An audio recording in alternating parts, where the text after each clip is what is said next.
住！完了完了，这下躲不掉了！救命！检测到宿主强烈的求生欲望，灵泉空间已开启。这是灵泉空间？这灵泉好清澈啊！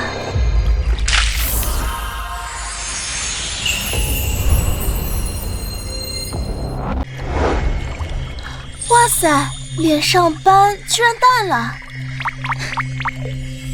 啊，我受伤的后脑勺也不疼了。这灵泉不仅能治病，还能淡斑。有了这个灵泉空间，再加上以前学的医术，那我不就能在村里发家致富了吗？娘还在外面，得赶紧去找娘。戳！这山上好多药材可以换钱。太好了，以后再也不怕缺吃少喝了。这怎么有个人晕倒了？啊，婉儿，这人是谁呀？我不知道，不过没事吧？应该是可晕了，我给他喂点水。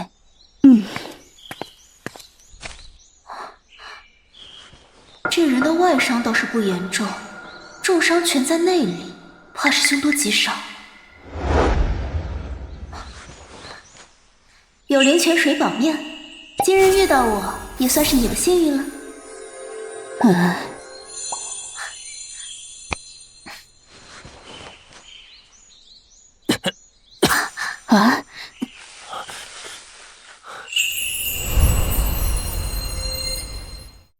我的伤没那么疼了，是他救了我。醒了？多谢姑娘出手相救。哎，没事儿，山里野兽多，你身上的伤还需要医治，还是尽快下山去吧。走啦，娘。姑娘留步！啊，姑娘救了我，想必姑娘一定医术高超，还请姑娘救救我家主子。主子？他是个侍卫，侍卫衣着都能如此不凡，想必他主子也定是非富即贵之人。倘若能治好他主子的病，那诊金肯定也不会少。好，那你带路吧。是。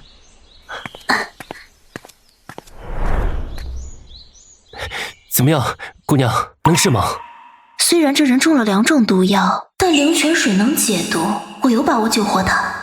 不过中慢性毒不是寻常人家会出现的情况，中毒多日都已深入肺腑，恐怕……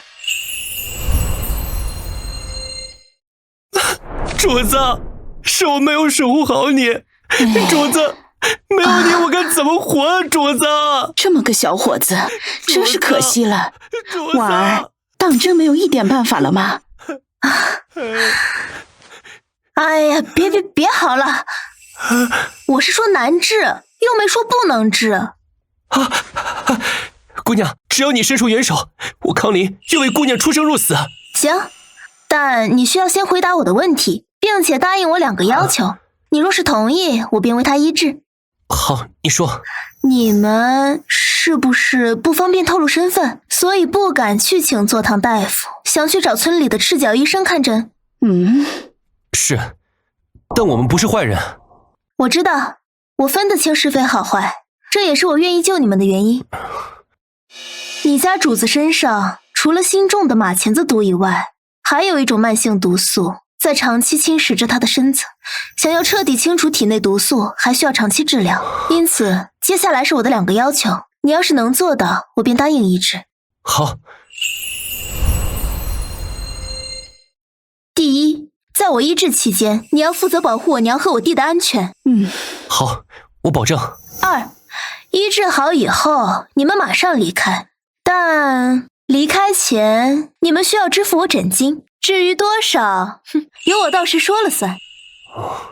反正他们有钱，到时候诊金到手，还怕不能带着娘和弟弟吃香喝辣的？好。行，那我写个单子。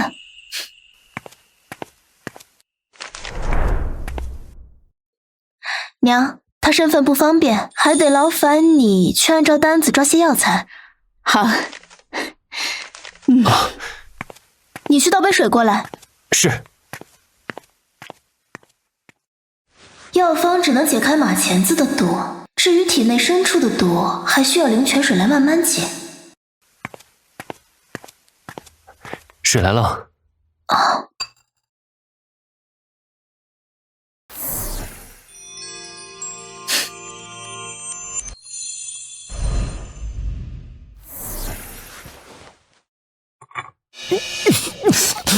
主子，不用担心，第一次轻毒，它这是正常现象。你是谁？我是来救你的。主子，这是唐姑娘，医术高超，是我专门请过来医治主子的。康林，你伤势如何？啊，我身上的伤全好了，多亏唐姑娘。开门，开门！不好，是苏察的官兵来了，这可如何是好？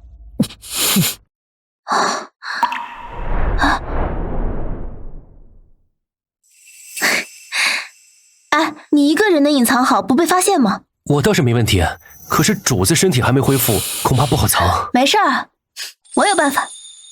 好。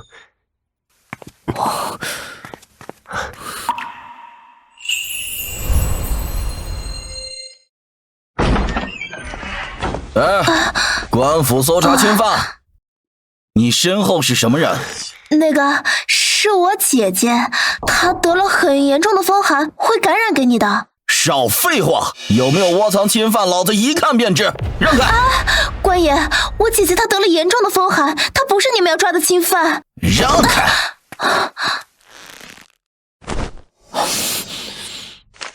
老大，这性别对不上呀！女人，完了完了，主子一向不近女色，怎么还成了女人？也是，走。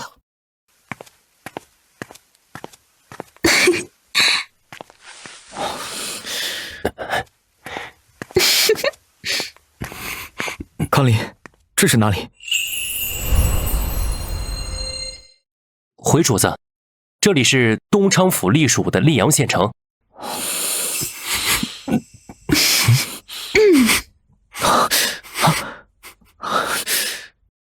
康林，把镜子拿来。没有镜子。那个，我觉得这里不太安全，你们尽快收拾下，去我们村里住。我就先走了。说吧，为什么那么听他的话？主子，他医术很高明，可以医治好你身上的寒毒。她分明是个农家女，竟有如此本事。主子，你的毒确实不能再耽搁了。现如今去唐姑娘家里是最好的选择。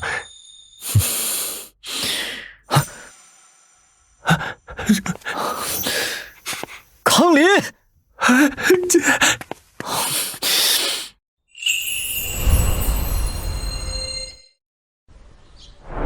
婉儿，你回来啦？这两位是？啊，他们在我们家借住几天。娘，你先把客房收拾出来。哎，好。你们两个就先住在这里吧。不过解毒期间，你们还要做些别的活。我们只解毒，不做活，大可多给你些诊金。康林，啊，好啊。主子，逃的时候着急，钱没拿。哎，不过我在路上留了记号，咱们的人看到了，定会来赎我们的。要做什么？哼，没有诊金啊，那就只能干活还债了。我弟5岁了，要想将来成大器，就必须从娃娃抓起。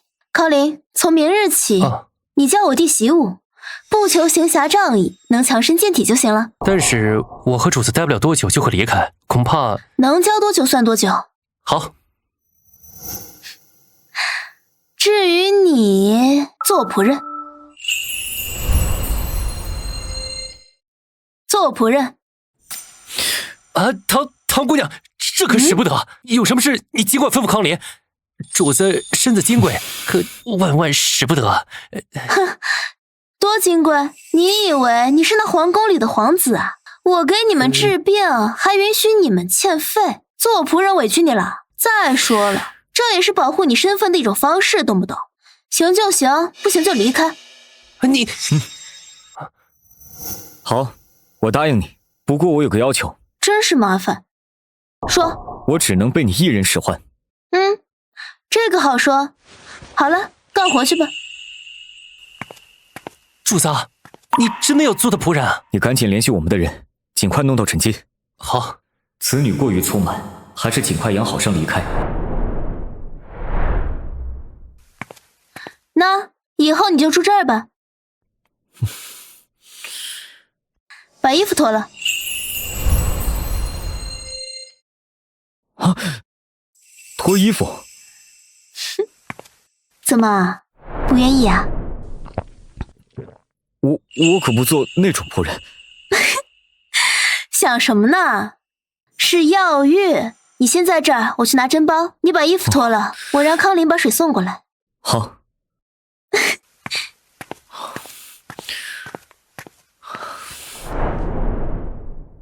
灵泉水有活血化瘀的作用，先打开经脉，这样逼毒也能更快些。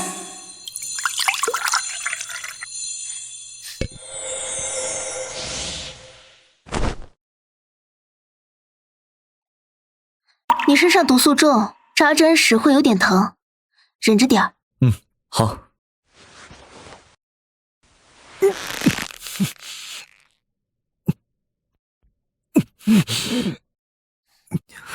你说说你这到底是惹了什么人，竟然下此毒手？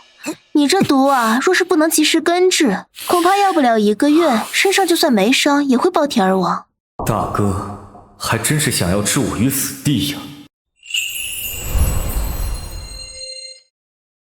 那你先在这泡着吧，我先走了，半个时辰后取针即可。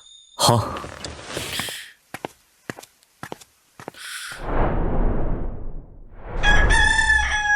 出拳！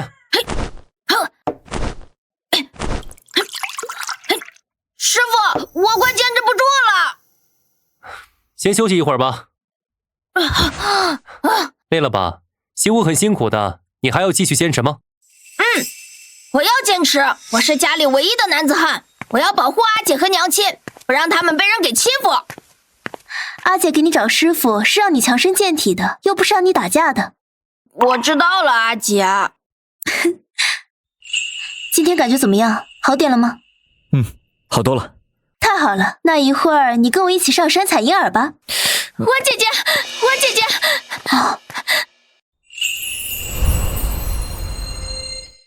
婉姐姐，我求你去救救我娘吧！我娘现在每日昏厥，浑身浮肿。你是不是搞错了？你娘病了，不应该去找邻村的琳郎中吗？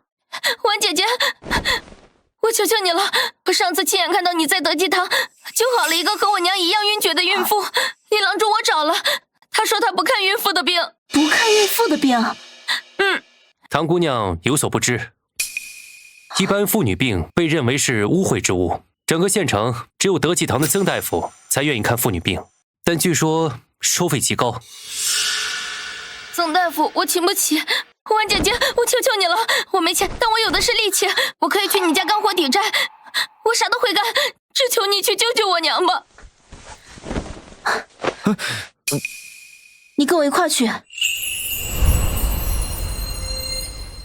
你跟我一块去。好，我跟你一起。你好好看家，我们先走了。是。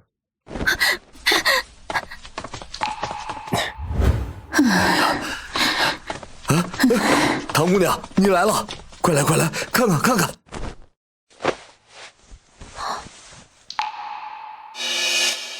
方婶最近可是身体浮肿，怕冷寒战，而且站立时还会头晕。对，哎呀，我媳妇这2天啊，她老说她头晕，我也没给当回事儿。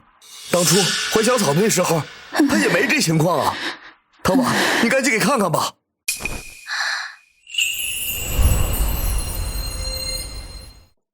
没事儿，方婶她只是普通的孕妇晕厥，这个很好治的。只不过呢，这次我没有带齐草药。这样吧，我给你开个方子，一会儿让百草去熬药。药材的话，你就去琳郎中那里买。给我纸笔。给。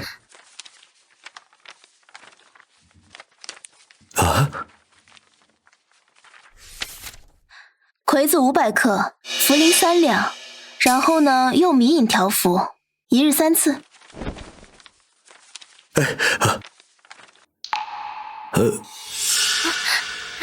怎么，不相信我写的方子啊？不是的，婉姐姐，我们相信你。但是我们家已经跟林郎中收了不少钱了，恐怕林郎中不会再卖药给我们。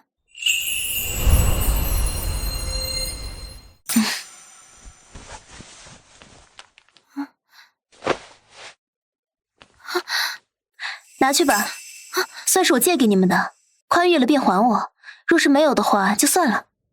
他不是最看重银子吗？出来一整部书，还倒搭银子。谢谢婉姐姐，谢谢。哎呀，起来！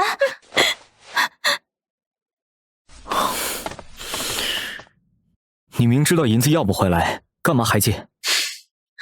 我知道他们还不起，但是方婶的病不吃药的话治不好，而且她肚子里还怀着一个小宝宝，母亲怀她10月不易，我不能眼睁睁地看着她遭罪。你不是很财迷吗？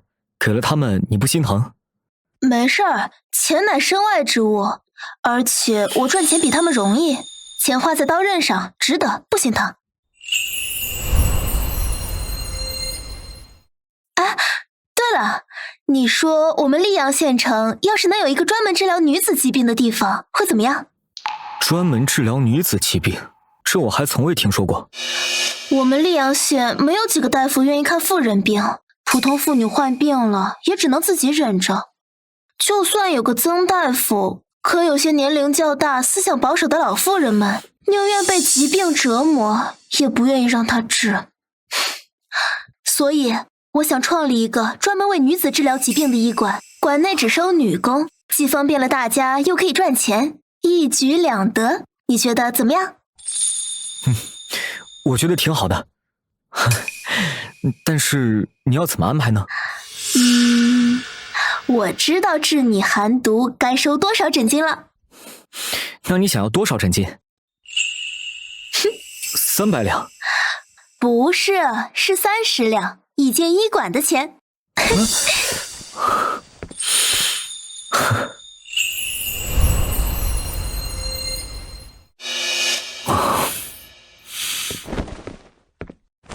主子，咱们的人联系上了，明日便可离开。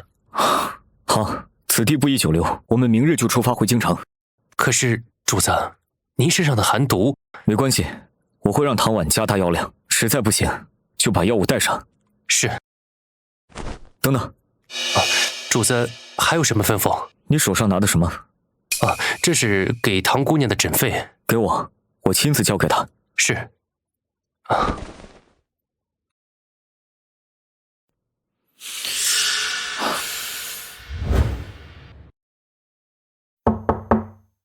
进来吧。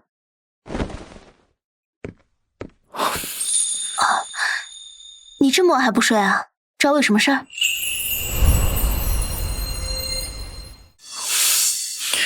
诊金。太好了。那你们的人是不是联系上了？好事儿。对了，我前来还有一事。你说。岸县那边传来消息，说官兵那边仍在加大人手追查我的下落，此地不宜久留。我想让你加大药量，尽快医好我的寒毒。加大药量可以，但是相应的痛楚也会增加。你确定你能忍受住这份痛楚吗？没问题。好，你跟我来。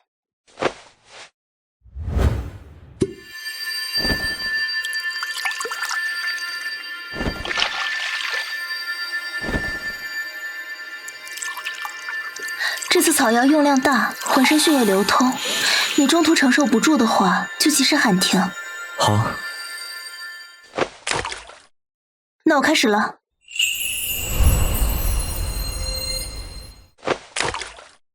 那我开始了。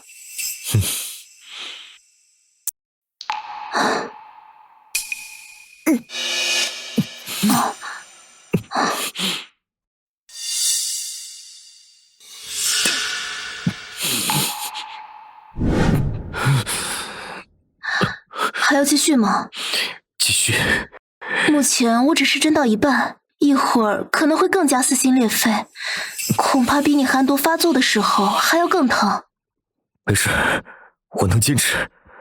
好。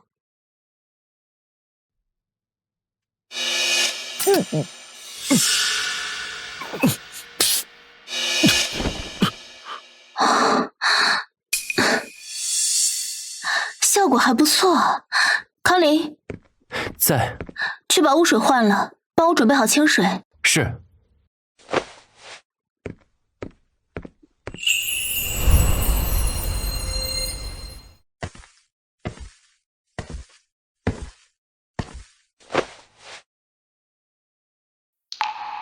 为什么听到他要离开的消息会觉得失落？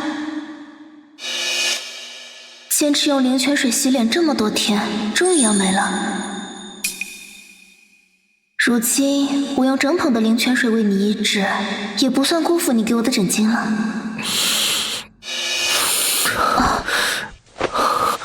婉儿，怎么样了？你还有哪儿不舒服吗？如今余毒已经全部清除，你也不必带草药了。这次离开之后，恐怕我们再也见不到了。你会想我吗？废话，我当然会想了。少了2个免费的苦力，我能不想吗？原来舍不得我们，还是因为贪小便宜啊。对啊。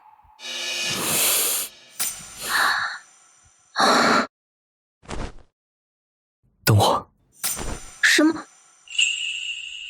啊！我先走了。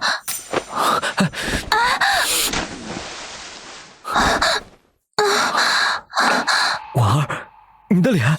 我的脸全都好了。等我处理好京城的事就回来，等我。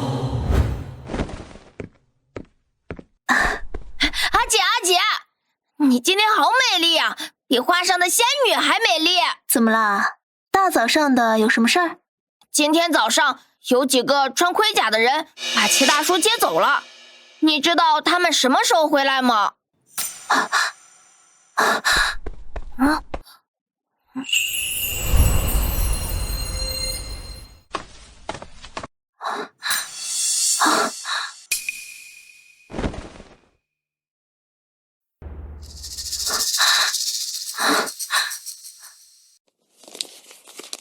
我将暗卫康林留于你，必要时可护你周全。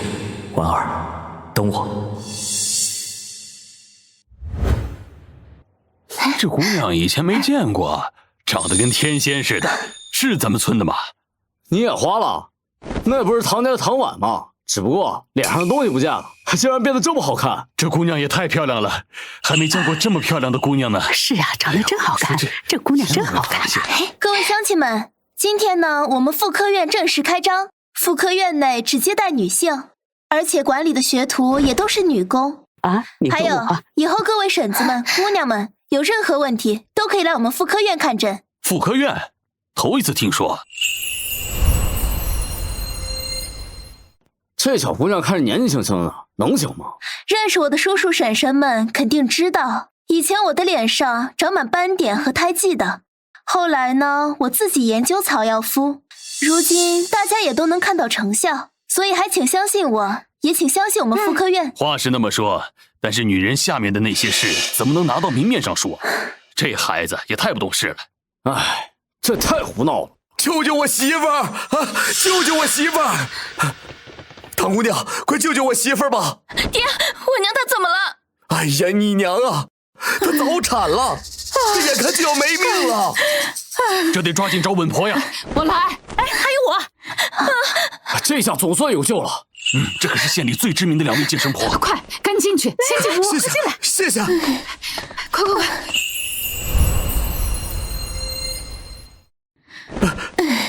慢点。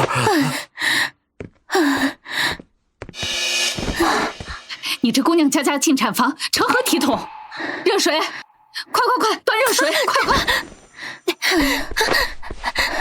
坚持住，别怕，我们都在呢。哎呀，头太大了，怎么会这样？怎么办啊？我怎么知道怎么办呀？你不是自称第一稳婆吗？你咋不知道？我只管顺产，这孩子头这么大，实属罕见啊！疼！不行，来不及了。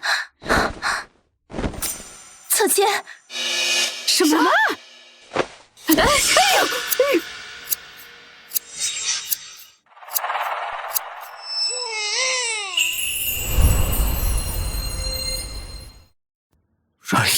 事的，没事。生了！恭喜唐家大兄弟是个大胖小子！哎呀，多亏了唐神医，母子平安。谢谢唐大夫，谢谢唐大夫。唐大夫呢？唐大夫在里面缝合呢，稍后就出来。唐大夫真是妙手回春。是啊，没想到连稳婆都没有办法的事情，他竟然能做到，真是神医呀！唐大夫，我最近总是起夜，能帮我看看吗？我也是，我小腹阵痛总是。我也要看。婉儿，今天辛苦你了。今天刚开业嘛，后面就好了。虽说来看病的人很多，可是婉儿，我们今天并没有赚到多少银子啊。所以说，妇科院如果想长期打出招牌，还要从别的地方赚到更多的银子。这些草药里很多都能用来做火锅底料，这可是未来最风靡、最赚钱的食物之一。哎，对了，我想到一个办法。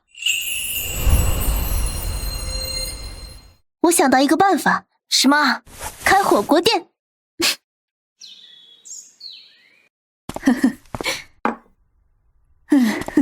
姐姐，这是什么？闻起来好香啊！这叫火锅。火锅是什么呀？火锅呀，就是一种又麻又辣，但是很好吃的东西。娘，咱们的妇科院要想扩大，就需要更多的银子。我想咱们开家火锅店，你觉得怎么样？听着倒是新鲜，只要你想做的，娘都支持。谢谢娘，你们快尝尝吧。不过小孩子不能多吃啊。等一会儿熟了，吃着更香。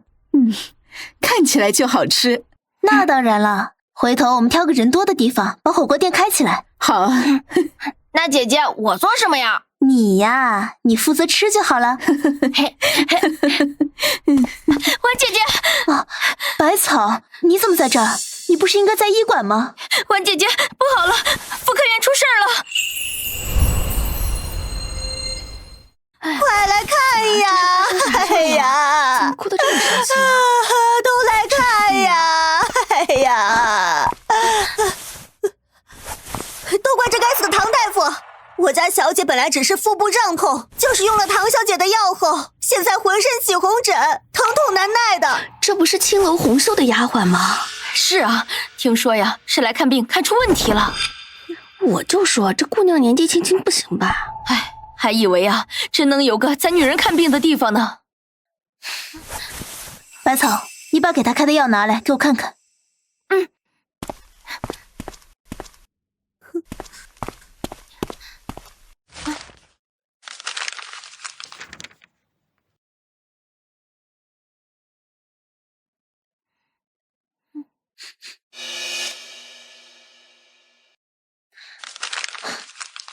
药没有问题，至于你们家姑娘的情况，我需要亲自去看看。不行，我们姑娘本就极在乎容貌，倘若被你看到她丑陋的一面，那她日后的生意还怎么做啊？我家姑娘说了，若你肯出100两，那这件事情就既往不咎；若是你不答应，那我们衙门上见。100两，太贪心了吧？就是，看来是碰瓷的呀。100两不是小数目。这样吧，我们互相呢给对方3天的时间，双方都回去仔细想想是不是自己的问题。如果是我们的问题，我们不会推脱；但如果是你们家的问题，那我需要你家姑娘亲自来道歉，还我们妇科院一个清白。3天就3天。婉姐姐，我们真要赔他银子吗？他显然是想讹我们。今夜我要先去青楼看看情况。啊？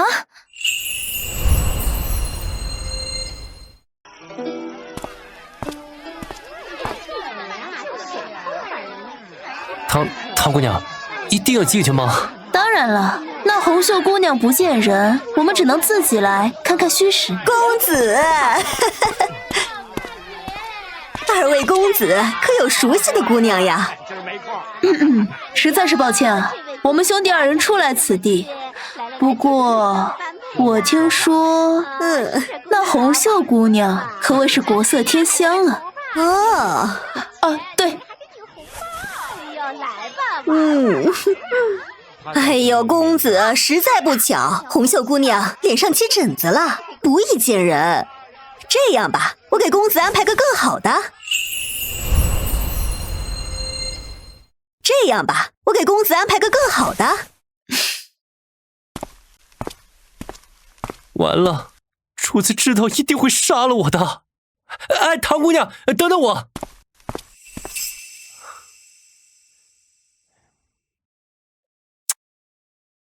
笑出来？你是来砸场子的吗？哦，算了，别笑了。哎呦，公子，这位是影蝶，和那红袖啊不分伯仲。有缘与公子相识，影蝶陪公子喝一杯吧。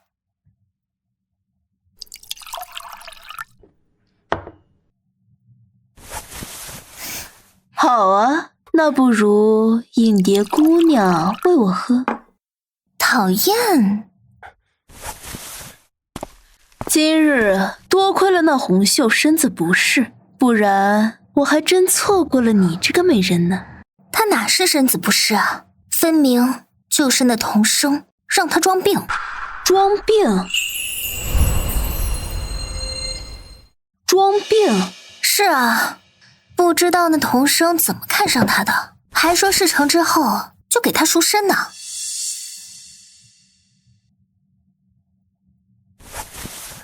田家那个田阳，除了他还能有谁呀？唉，他现在课也不接，一心就想做那田家夫。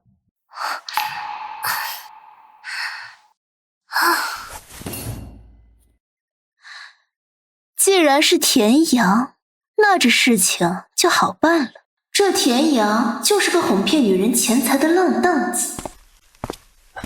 查到了，红袖在2楼里角最后一间。我还有一事要交给你。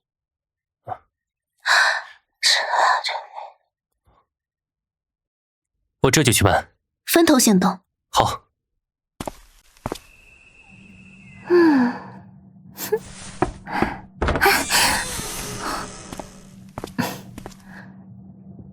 奴家今日身体不适，公子还是去找别的姑娘吧。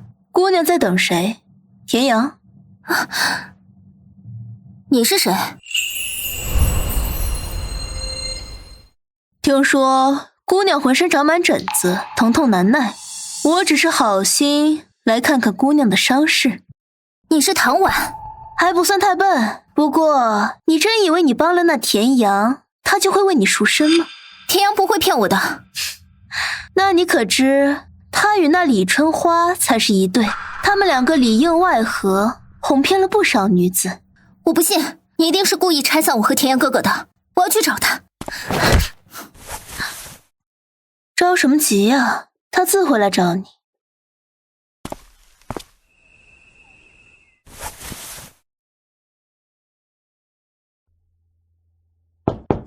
红袖，今儿楼里来了大人物，指明了要看天外飞仙，要不你下楼跳一支舞吧？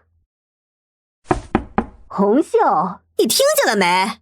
今儿你必须出来给我跳舞！哎呦，脸上的红疹子弄个薄纱蒙上就行。要是惹怒了今天这位爷，咱整个楼都吃不了兜着走。知道了，这还差不多，快点啊！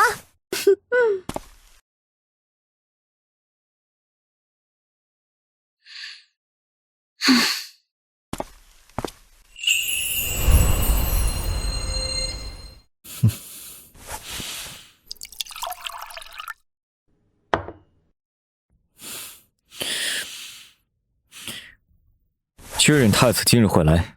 确保无误。好，你去盯着。好。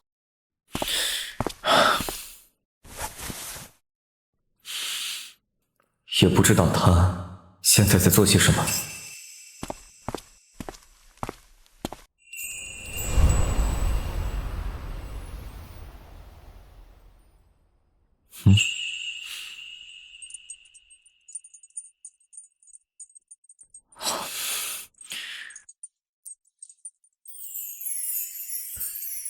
是他。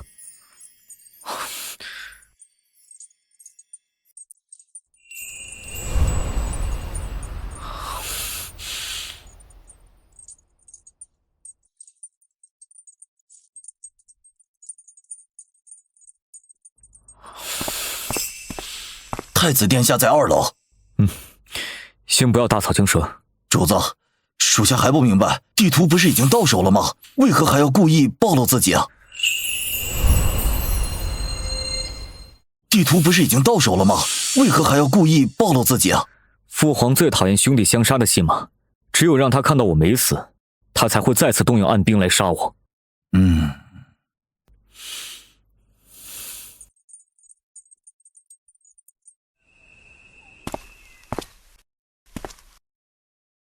嘘，别动，是我。齐景晨，你怎么在这儿？不好，他快醒了。走，我带你看场好戏。好戏？郝红啸，我们不是昨天才见过吗？怎么这么快就想我了？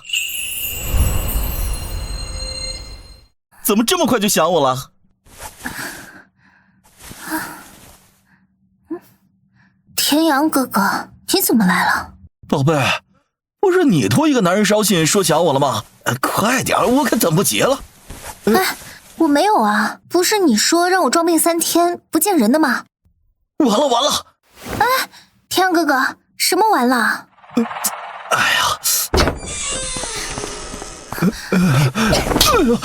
你个田阳，你不是说和这个狐狸精断了吗？你现在怎么又和他纠缠在一起？春花，你听我说。他是谁？你说过为我赎身，都是在骗我吗？他是谁？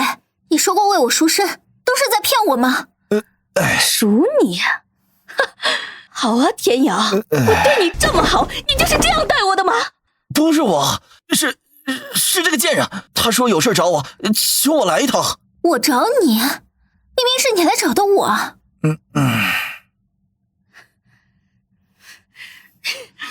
该死的田阳，先把这家收老娘的账还回来！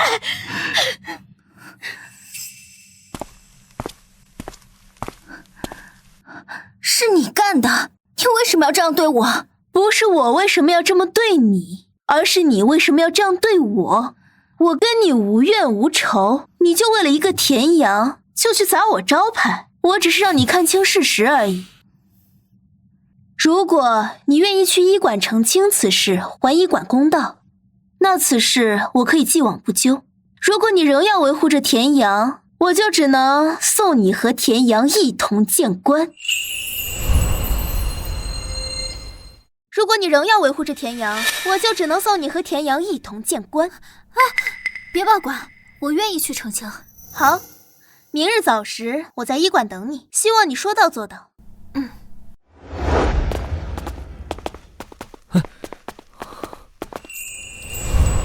你怎么会在这里？莫非你是这的常客？你别误会，我这是第一次来，当初害我的那个人也在这儿，我需要搜集一些证据。哦，那好吧。先别说这个了，你最近有没有想我？你乱说什么呢？我才不会想你呢。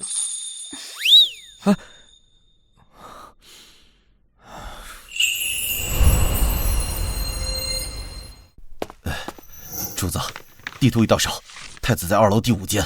好，太子想要谋反，这份操练暗兵的地图是必要证据之一。你速速将此地图复刻一份，交给父皇，并请他去溧阳县一趟。主子不一起去吗？这么宝贵的东西丢了，我要是走了，他不是更着急吗？好。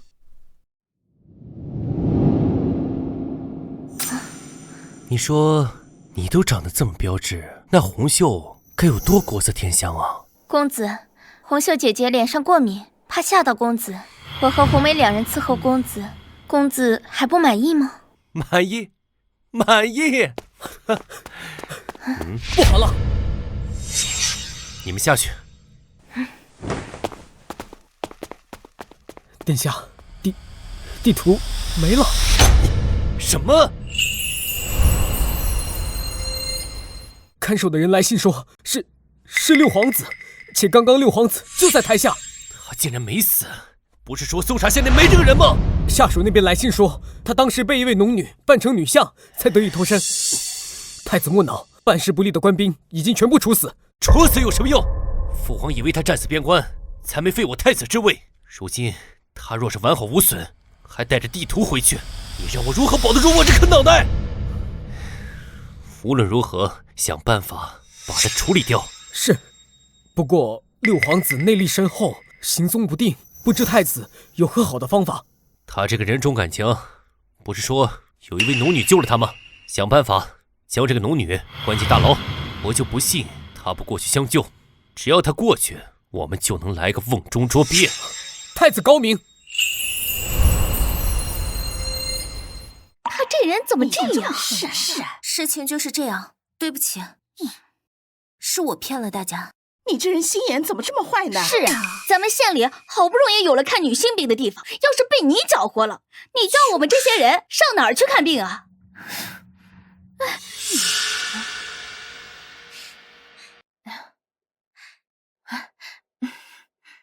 大家，既然事情都已经弄清楚了，那我们妇科院明天依旧开诊，大家明天依旧可以来看诊。谢谢唐大夫，对，明天一定早点来。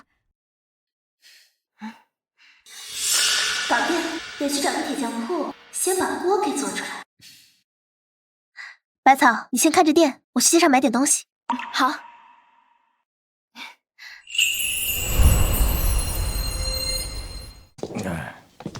姑娘想要买些什么？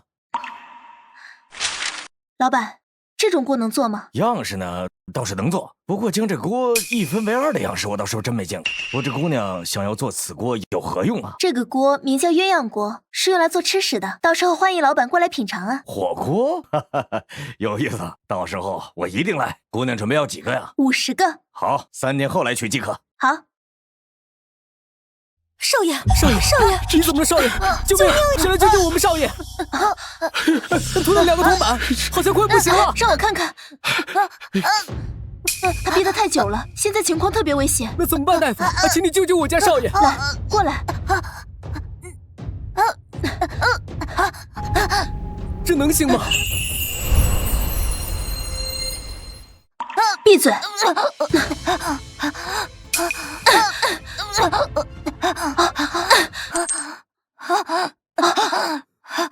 看样子，另外一枚已经被他吞下去了。我给你开个配方，按照方子喝汤药后，好好检查你家少爷大便即可。谢大夫。哎，是县太爷徐老爷。爹爹，车儿差点死了。爹爹知道，现在没事了，没事了。我离开不过半刻钟，车儿就这般危险。今日若不是这位大夫，我看车儿性命难保。老爷，是小的照顾不周，让小少爷遇险了。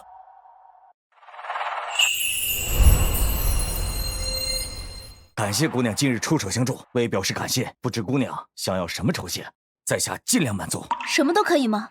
姑娘救犬子一命，乃是我一家的恩人，有什么要求尽管说。这个地方没有人吃过火锅，平白出现，恐怕很多人难以接受。但如果有县官题字的牌匾，想必开起来会容易得多。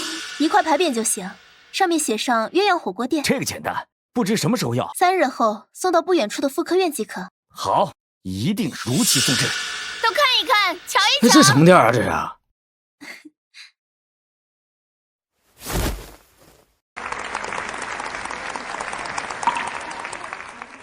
各位乡亲父老，今日我们火锅店开张，所有菜品均半价出售，欢迎大家进店品尝。火锅店听着倒是新鲜。听说这还是县老爷亲自刺的牌匾呢。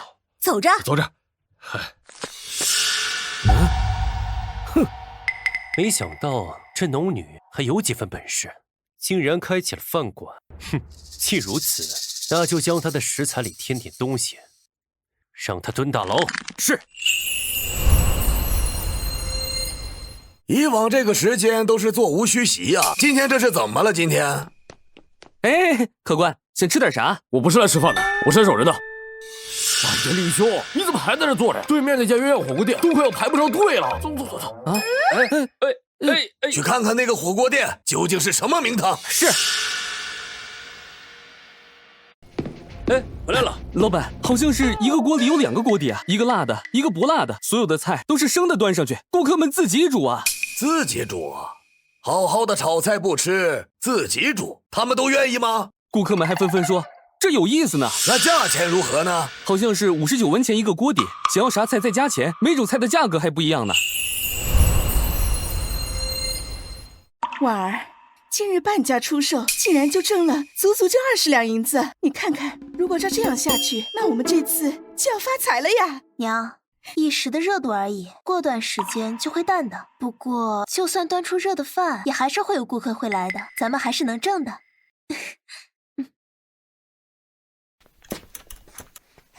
唐姑娘，这儿也没什么事了，我就先回去了。哎，方叔，等等，这个银子你拿着，今天店里生意不错，你拿着吧。这我不能要，你呀，让我跟百草在这儿干活，我们已经很感激了。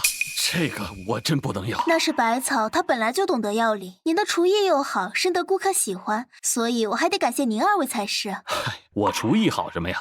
还是你那火锅那配方好，我就照着您那配方配料，还是您厉害。来，拿着，这银子你就收着吧。婶子不是刚才生育吗？去给她买点好吃的补补。对呀，今天人又这么多，辛苦你了，收着吧。好，那我就收着了。来，福和楼推出新品鸳鸯火锅，一个锅底只要50文钱，欢迎来品尝。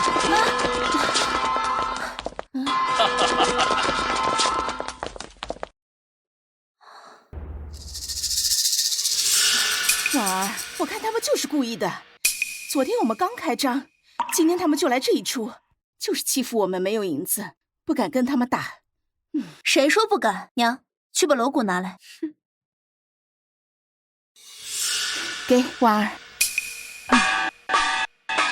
各位乡亲们，鸳鸯火锅店大减价，只要39文钱。别走啊，各位，锅底都要给大家做好了。臭丫头，我让你知道这条街谁是老大！别呀！福和楼锅底30文。李兄，你怎么不走啊？那边只要30文钱呢。别急，一会儿都有回来了。鸳鸯锅底一个25文钱。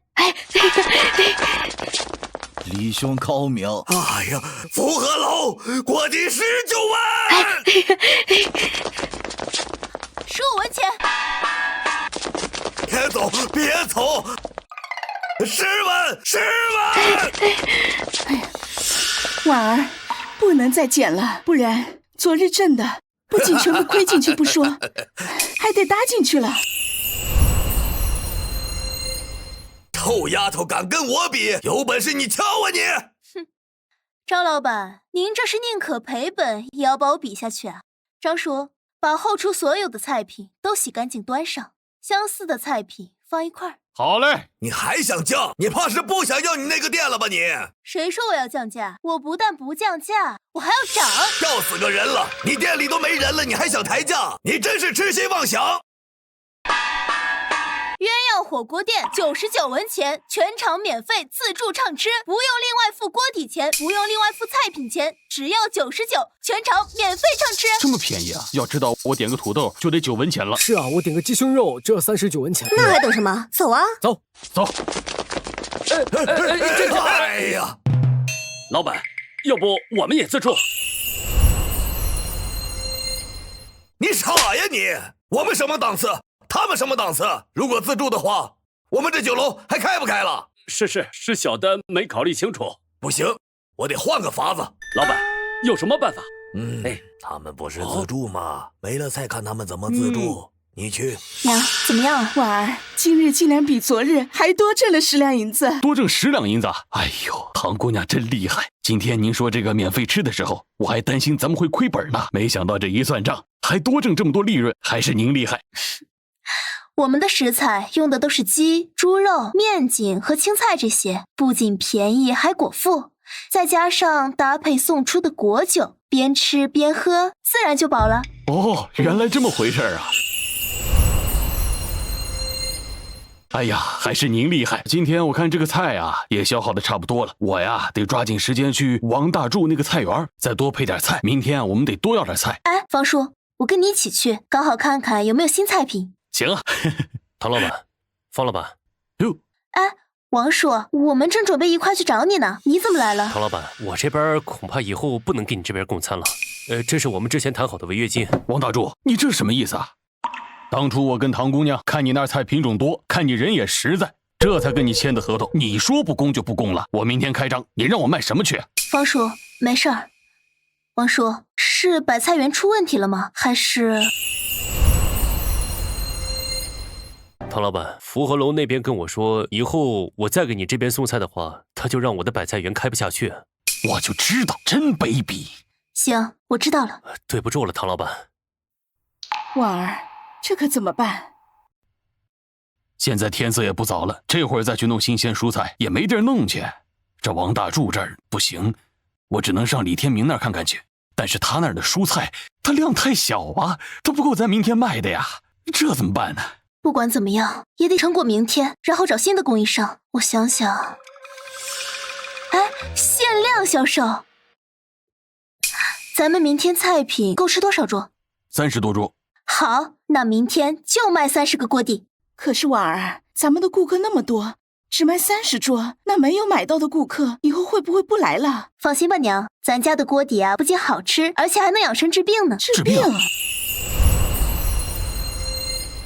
治病？偷偷加入灵泉水，大病不说，但要治好日常小病，那还不是分分钟的事？方叔，娘，那个我会将部分的药引和火锅材料融合在一起，这样它不仅好吃，治好日常小病都不是问题。明天你就按照我说的做就行。好，都听你的。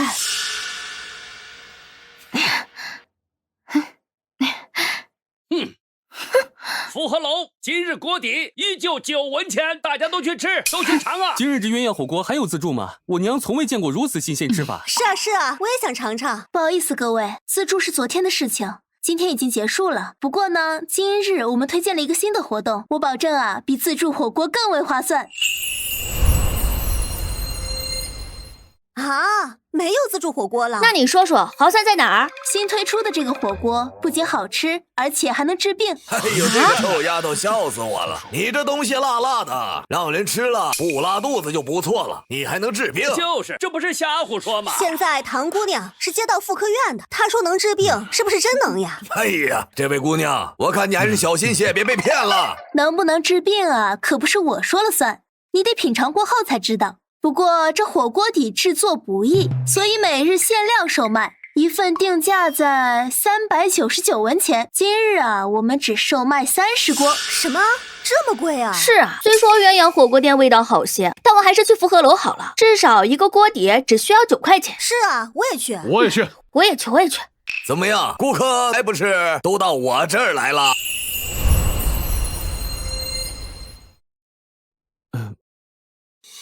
老板，这火锅真能治病吗？我娘有很严重的鼻炎症，去诊所看病又太贵，如果可以的话，我想试试。老板，这里应该够399文。你是我们新品火锅的第一个尝试者，所以我们有优待，先吃后买单。如果火锅对你娘的鼻炎症状无效，我们不收你1分钱。谢谢姑娘。里面请。客官来喽！哎，请慢用。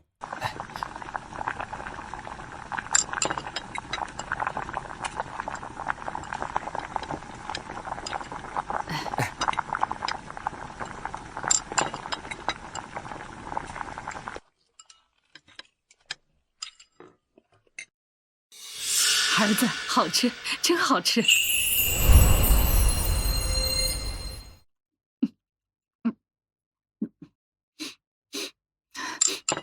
怎么了，娘？我的鼻子，儿子，娘的鼻子好像不堵了。真的，娘？真的，真的，娘自小得了这个病，难受了60多年呢，如今终于好了，真的是太神奇了。谢谢，太感谢了。都快去对面那家火锅店，他家的火锅能治病。真的？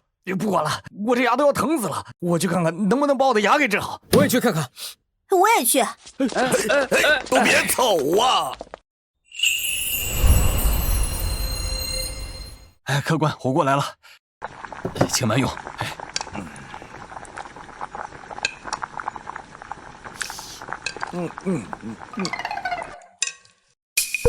我的牙真的不疼了，消失了，真消失了。这锅底这么厉害？是啊，我这2天一直觉得我头疼。老板，我也要一份，我也来一份，给我也来一份。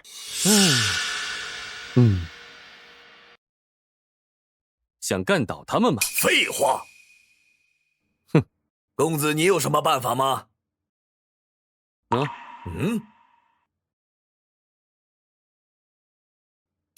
这能行吗？放心吧，紫药粉无色无味，只要掺进酒水里即可。到时候客人吃坏东西，你向衙门举报，你说他的饭馆还能开得下去吗？这毒不会让人太痛苦吧？不会。喝一点就能让人暴毙的毒，怎么会让人有机会感到痛苦呢？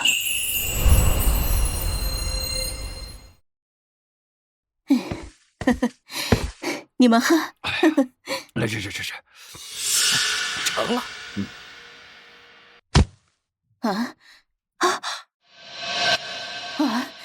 怎么回事？这怎么了？娘，还是赶紧把他送到诊所上吧。好。去什么诊所？赔钱！黑心店铺想吃死我们？对，还我们亲人健康。怎么的呀？这是婉姐姐，怎么好端端的吃坏人了呀？方叔，火锅的食材都新鲜吗？新鲜的呀，这食材都是我精挑细选的，这上面怎么敢马虎呀？如果食材没问题，那一定是有人陷害。小姐，今天备的酒水被我不小心打碎了5坛，我出门买的时候恰好碰到卖酒的，还比市场价便宜，就买了些回来。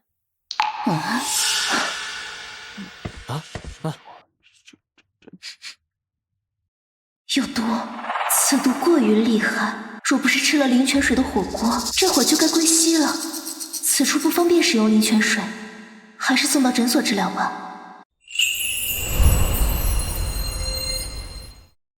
丫头，不是爹数落你，那大街上买的酒能随便给客人喝吗？你看看你给婉儿闯了多大祸，那酒啊，万一给人喝死了，那可是要坐牢的呀！这火锅店就是个害人的地方，还我亲人命来！哎呀，这太过分了！大家先冷静，先听我说。说什么说？你们这个火锅店就是个黑店，就是溧阳县城的毒瘤，把病人吃中毒，好送进诊所让我们花钱。哎，这什么黑心啊！这怎么做生意的？晚上吃成这样。诸位，今天大家都是来解决问题的，我向大家保证，今天我陶婉在此，一定会给大家一个满意的答复。怎么答复啊？躺在病床上的人又不是你。就是，赚我们餐费还要赚我们医药费，你赚的盆满钵满，让我们家人躺在这里受罪，你于心何忍啊？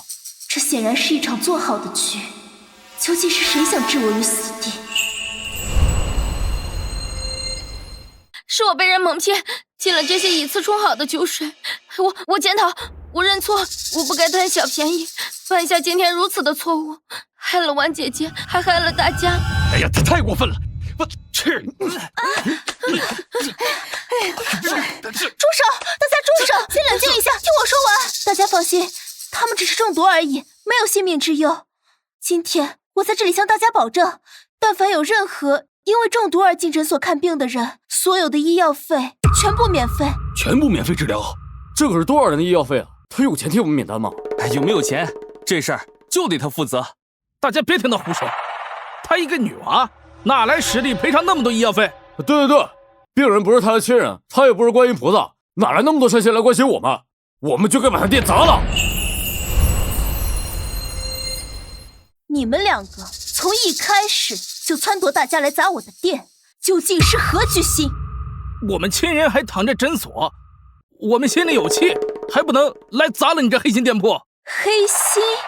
是啊，我们这桌已经是付了钱的，你打算怎么赔付？所有的我都按5倍赔偿。5倍赔付太少了，至少10倍。好，10倍就10倍。吃个火锅还能赚钱？是啊，这点钱就给你们打发了，真没有出息。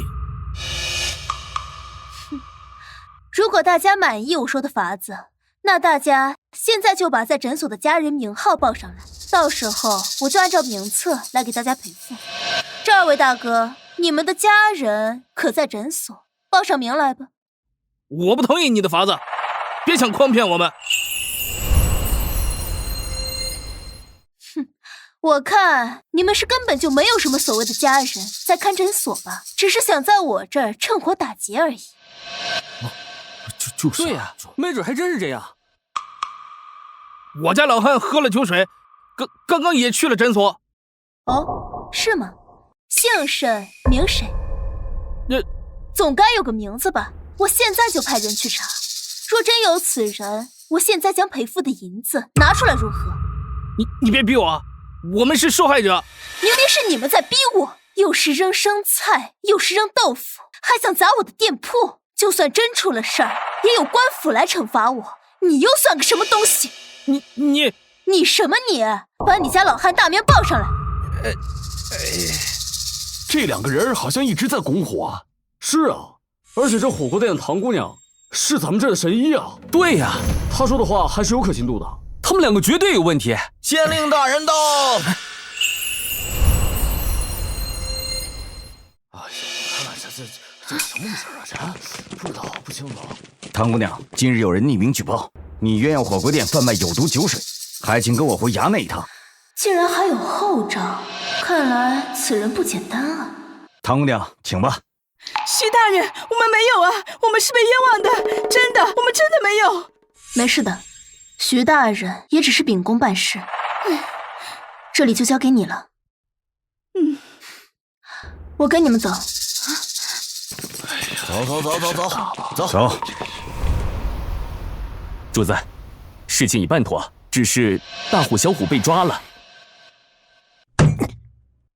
这两个不中用的东西，不必理会。现在重要的是找好人去县衙埋伏。我赌六弟一定会去，到时候就在那大牢内把他给……是，办得利索点，别留下把柄。殿下放心。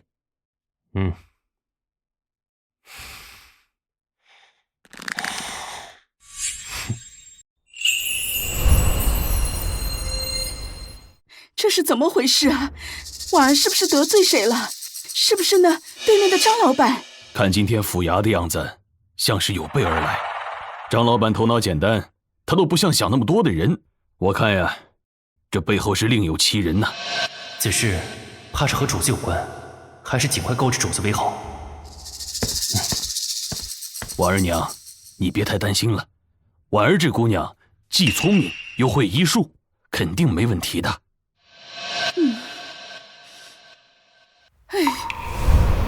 来到这个世界2年了，第一次被人抓进大牢，还真有点不习惯。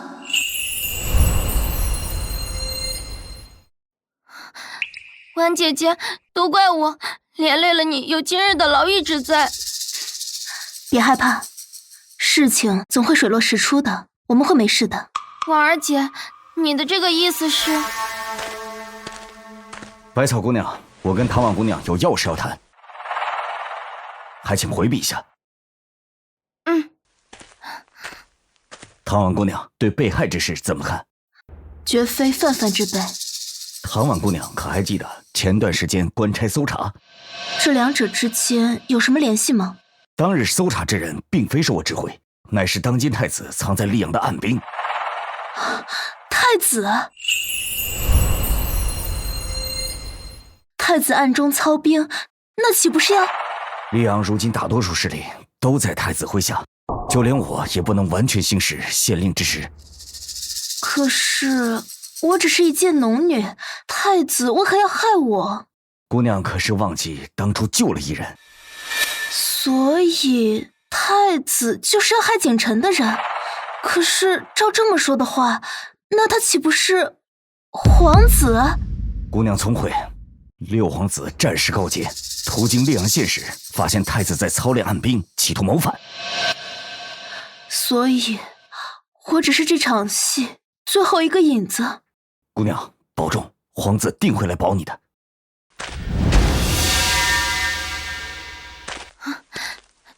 姐姐，你脸色怎么这么差？你没事吧？我没事。他竟然是皇子。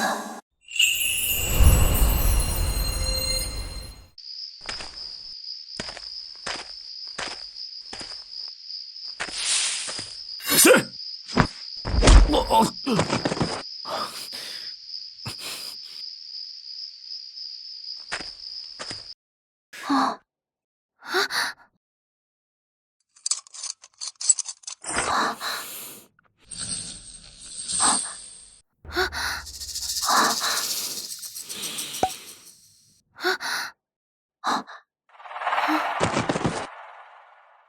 儿，我的身份你都知道了。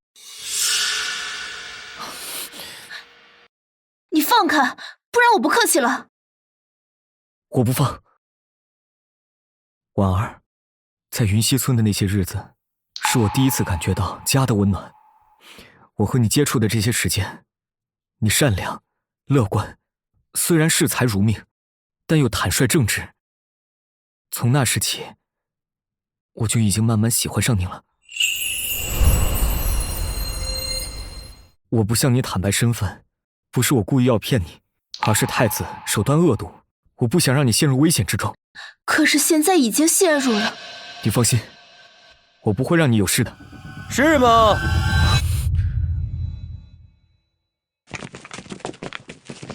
我的好六弟呀，今日可总算是见到你了。太子这话就见外了。如若大哥想见你一句话，我便亲自拜访东宫。还是六弟会说话呀，怪不得那么深受父皇的喜爱。只不过可惜了，父皇最爱的六弟，今日过后恐怕再也见不到了。太子这话未免说的也太早了。还想骗我？来人，拿下！是。我看谁敢！哼！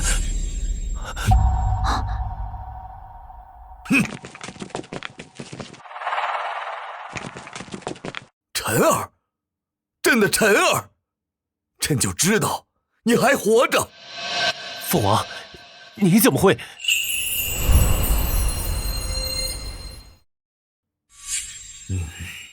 从小你就争强好胜，为了太子之位，不惜残害兄弟。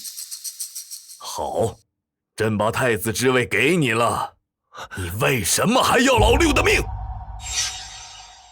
父皇，父皇您误会了，儿臣也是听说六弟今日在此，特意来看看而已。是吗？那你身后的侍卫是因何故？朕手中的地图又是何故？没想到啊，你的野心如此之大，竟然私自练兵。这次是为了六皇子，下次是不是就是朕了？父皇，儿臣错了，儿臣知道错了。传朕旨意，太子残害兄弟，意图谋反，夺取太子之位，灌入宗人府。没有朕的旨意，谁也不许召见。是。父皇，儿臣知错了，给儿臣一次机会。父皇，父皇，父皇。陈儿，你受苦了。父皇，多亏了唐姑娘，救了儿臣一命。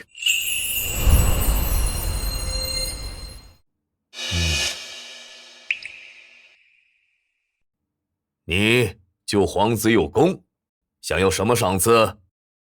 谢陛下，民女不敢。当初医治王爷的时候，我已经收了王爷的诊费，所以不敢邀功。那好，陈儿，今日你就与朕一同起驾回宫。父皇，不可，儿臣在此还有事情未完成。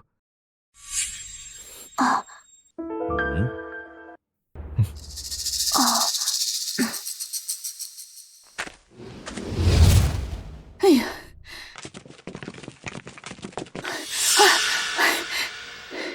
民女参见六皇子。伯母，您多礼了，就当我还是之前的景臣就好。这次多亏了你，不然婉儿不知道在牢里要吃多少苦头啊！唐伯母，你们当初救了我，这是我应该做的。你们一定都饿了，我去给你们做些吃的。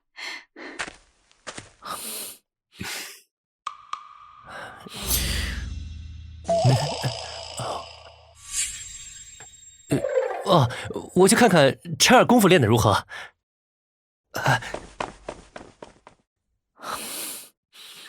你跟皇上都聊了些什么呀？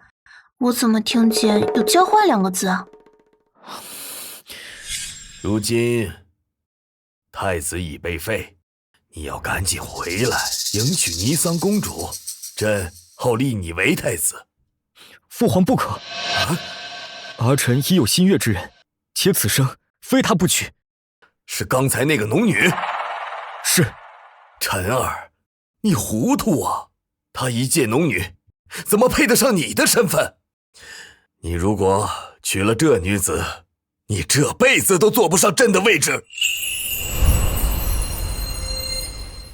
儿臣不在乎，儿臣认为三皇子勤勉善良、正直坦率，比儿臣更为合适。你，哎呀，好吧，既然你不要这太子之位，朕也不勉强你。只是你要娶这农女，朕也要看看你的诚意。如今南方元和县闹鼠疫，你若办好了这件事，我也会应允这门婚事。谢父皇。南方发生了鼠疫，情况很严重，我需要带人前往支援。我听说那里鼠疫特别的严重，一个不注意就会感染身亡的。你又不懂医术，你为什么要答应啊？此城恐有性命之忧，还是先不告诉他的好。婉儿，你这是在担心我？哎呀，我跟你说正事儿呢。还有啊，谁允许你叫我婉儿了？婉儿好听，就叫婉儿。你，哼！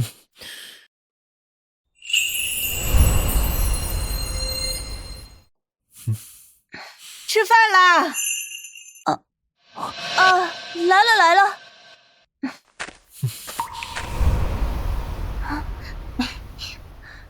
今日的福和楼内怎么没有动静啊？婉姐姐还不知道吗？那天卖我酒的就是那个福和楼的李管事，如今啊被县太爷查到了，这不酒楼正封着呢。竟然被封了。看来是他帮的忙。对了，今天张老板来找过你一趟。他找我干什么？他说他知道错了，还听说咱们为了这次的事情付了不少钱，要主动承担所有费用呢。他应该庆幸没有人出事。行，那你去算算账。不过真的不要放过那个李管事吗？放心，李管事不会有事的，估计几天就得放出来了。婉儿，你真是人美心善，将来咱们这火锅店定能够如日中天，开到京城。在京城卖火锅好像也不错。听说六皇子要向南方治鼠疫，各个药铺的药都被搬空了，现在正在高价钱收购药草呢。六皇子怎么会来咱们溧阳？谁知道呢？不管这会儿谁家里要是囤的有药，那才真是要发财了。这么缺药吗？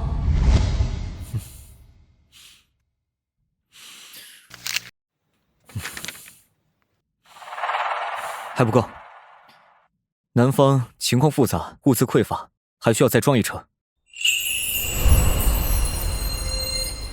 南方情况复杂，物资匮乏，还需要再装一车。另外，明天去将曾大夫请上，让他多带些人，明天跟我一起前往南方。属下这就去办。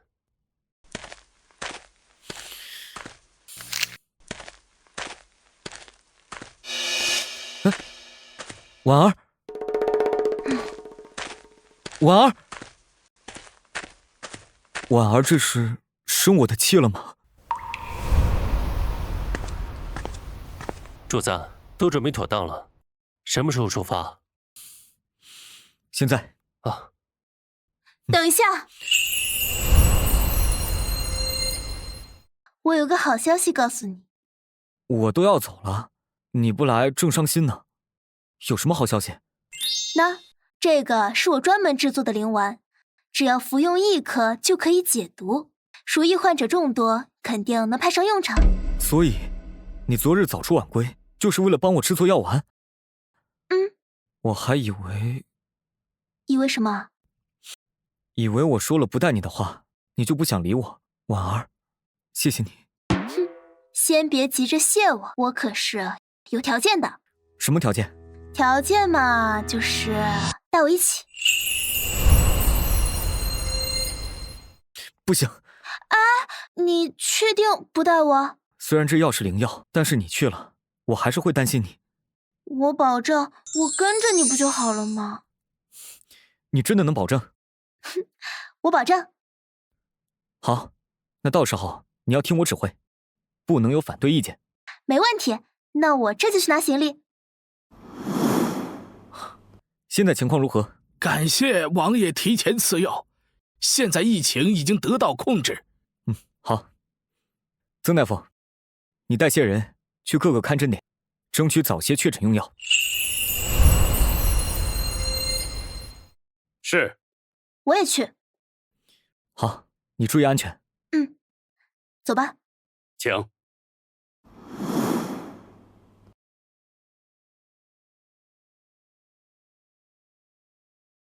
灵丸立即服用，若还有不舒服的情况，搭配着药物一起吃。好。我好像已经好了。大家快来看看，这个药真的能包治百病。看来这个灵泉水当真能治百病。各位乡亲们，这个灵丸呢，一人1颗，现在我给大家分发一下。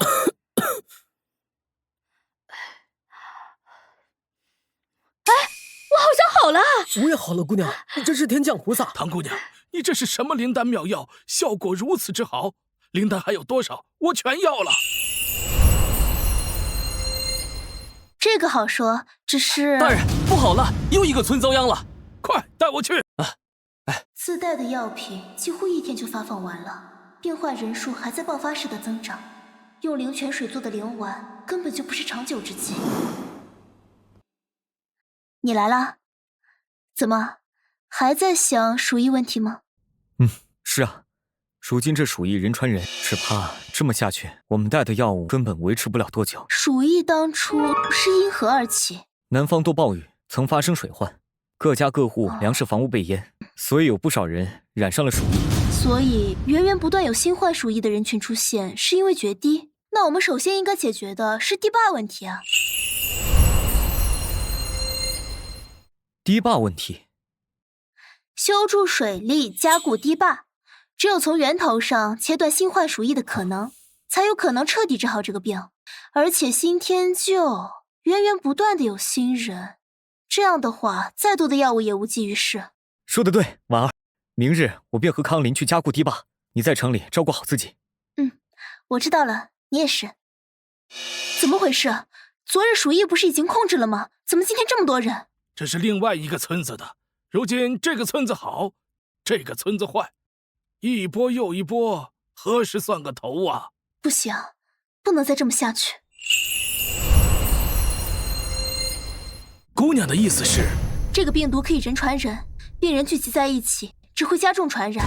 李大人，麻烦你把重症患者集中到几处，我和其他大夫们上门诊治，防止病毒扩散。好，我这就去办。大夫，你再给我颗解药吧。你昨日不是已经康复了吗？为何今日又出现在此？我在家里憋得难受，就去赌坊摸了2把。大夫，昨天那个灵药再给我吃1颗吧。没了。怎么可能没了？你们来不就是给我们提供灵药的吗？有多少人没有机会诊治，而你得到机会还不珍惜？既然如此，我也没有必要为你诊治了。你走吧。唐姑娘，那个灵丸当真没有了吗？灵丸治病太过容易，所以有些人便会不珍惜，不把此事当回事。不到万不得已，不能用灵丸。姑娘当真高明。大人为何面色如此凝重？可是安置的患者出了什么问题？不，一切都很顺利，只是王爷……他怎么了？出什么事了？康林，锦晨现在怎么样了？你不说，我就自己去看。王爷中毒，性命垂危了。为什么不早点告诉我？起初以为只是鼠疫，主子怕您担心，所以赶紧带我过去。是。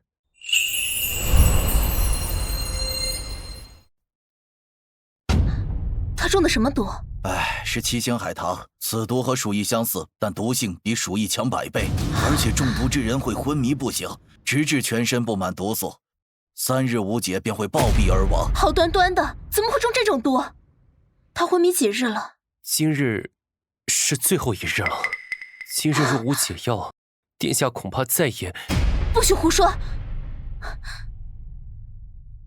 此毒确实猛烈，事到如今，只有用灵泉水搭配银针了。唐姑娘不可，此毒不仅毒性强，而且极具传染性，若贴身靠近，只怕你也会感染。你们先出去吧。唐姑娘，你真的愿意为了王爷而不惜搭上自己的性命吗？说什么呢？这次救他，我可要收500两，少1两都不行。准备去吧。啊。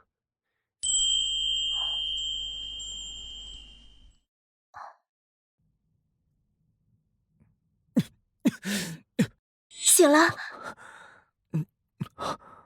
婉儿，我就知道你会来。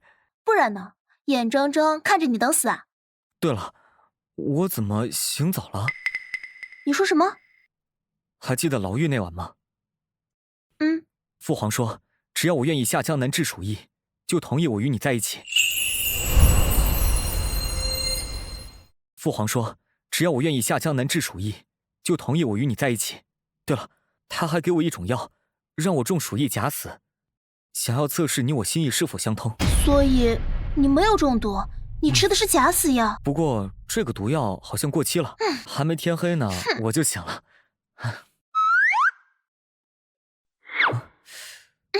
出来吧。这什么呀？哦，这个皇上说做剂要做全套，唐姑娘真乃神医下凡，竟然连假死药都能医好。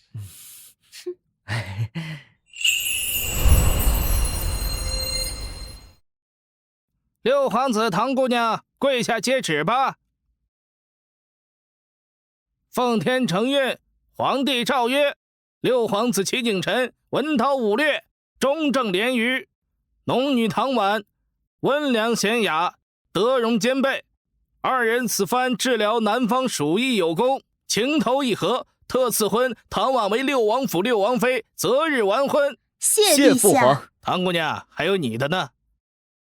啊！奉天承运，皇帝诏曰：溧阳县农女唐婉对洪水整治出谋划策有功，特赏京宅1座，白银100两。多谢赏赐。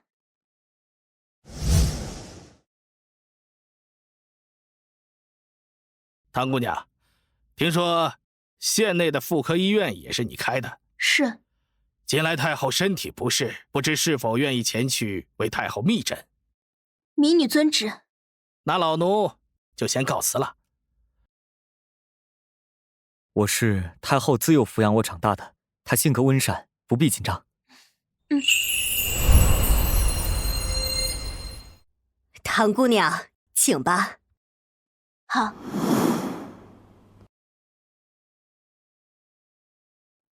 太后其实就是最普通的妇科疾病，估计是宫里的太医院，太医皆为男人，不好做内检。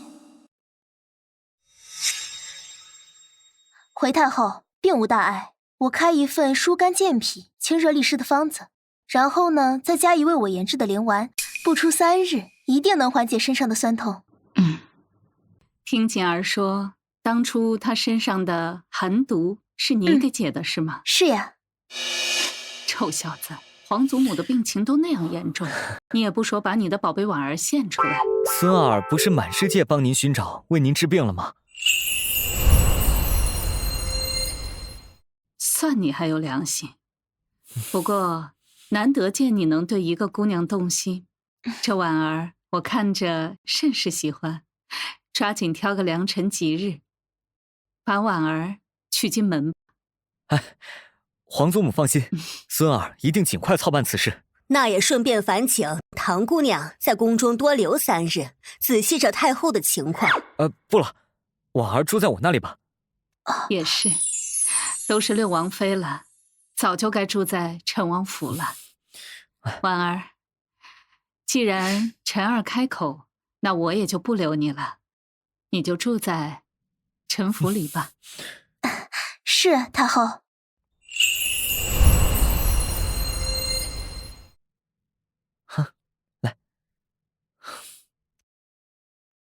六王妃一路辛苦，我是府里的管家齐福。你倒是个消息灵通的。嘿嘿嘿嘿，房间已经收拾好了，王爷可以带王妃去看看。好，走，我带你去看一下梅亭雅阁。哎，府里终于有了女主人了。哎，真好。咦。哇，怎么样，喜欢吗？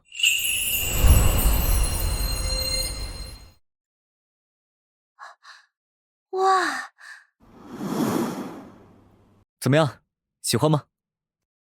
你什么时候弄的？上次从方叔家回来，你收我诊金30两，从那时起，我就让康林准备了。所以从那个时候开始，你就对我有意思了？幸好这里终于等来了他的王妃。谁要当你王妃？我可是要做大事的。我猜你一定是想这个。这个是什么？打开看看。